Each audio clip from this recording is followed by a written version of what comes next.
இருந்தாலும் ஒரு பார்வை உங்க நோக்கத்துல வர மாதிரியா இப்ப மாடுகளோட ஒரு மாநாடு அடுத்து நீங்க பாருங்க பார்க்காம போங்க. கேக்குறேன் கல் இறக்கும் போராட்டம் அடுத்து அண்ணனுடைய போராட்டம் என்னவா இருக்குது? அடுத்த நாளைக்கு நெசவாளர் வாழ்வுரிமைக்கு 7ஆம் தேதி. ஏன்னா இப்போ எங்க பாரம்பரிய நெசவு செத்துருச்சு. காரணம் நூல் விலையேற்றம், மின்கட்டண உயர்வு.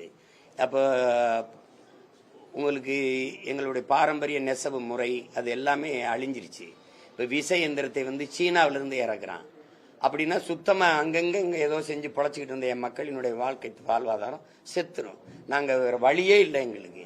இப்போ அதுல சொத்து வரி ஏற்றம், மின் வரி ஏற்றம், மின்சார கட்டண உயர்வுலாம் ஏற்கனவே எங்க மக்களை கடனாளிகளாக்கி மிகப்பெரிய துயரத்தை தள்ளிருச்சு. இப்போ இந்த நிலையில அவனுக்கு யாருமே இல்லை. இப்போ பேசணும். இப்போ அது அருப்புக்கோட்டையில் 7ஆம் தேதி. அப்புறம் 10ஆம் தேதி துப்புரவு பணியாளர்கள் உண்ணாவிரதம் இருக்கான் பாருங்க. அவன் என் கூட உங்க கூட நான் போராடுறேன், என் கூட நில்லுன்ட்டு 10ஆம் தேதி. ஏன்னா தொடர் போராட்டமா இருக்கிறதுனால அவங்க போராட்டத்தில் பங்கேற்க முடியல. 10ஆம் தேதி அவங்களுக்காக போராடுறேன். அதுக்கப்புறம் 17ஆம் தேதி என்னுடைய வரலாற்று, என்னுடைய பாட்டனுடைய கோனேரிக்கோன் கோட்டையை நீ மராட்டிய மன்னர்களின் படைத்தளம்னு நீ சொல்லி அறிவிப்ப, மராட்டிய கோட்டைன்னு இப்படி சொல்லுவேன்னு கோனேரிக்கோன் கோட்டை மீட்பு போராட்டம்னு வச்சிருக்காது. போராடும் என்ன யுனெஸ்கோ சொல்லிட்டு அவன் கோட்டையாயிருமா என்ன?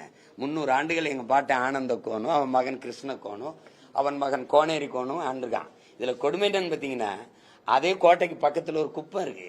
அதுக்கு பேர் என்ன தெரியுமா? கோனேரி குப்பம். கோட்டைக்கு பேரு மராட்டியன் கோட்டை. தேசிங்கராஜா கோட்டைன்னு ரொம்ப நாள் சொல்லிட்டு இருந்தான். அதுக்கு போய் ஒரு சண்டையை போட்டேன். அப்புறம் அதை விட்டான். இப்ப திடீர்னு மராட்டிய மன்னன் கோட்டைன்னு இருக்கான். இப்ப ஒண்ணு போய் போடணும்.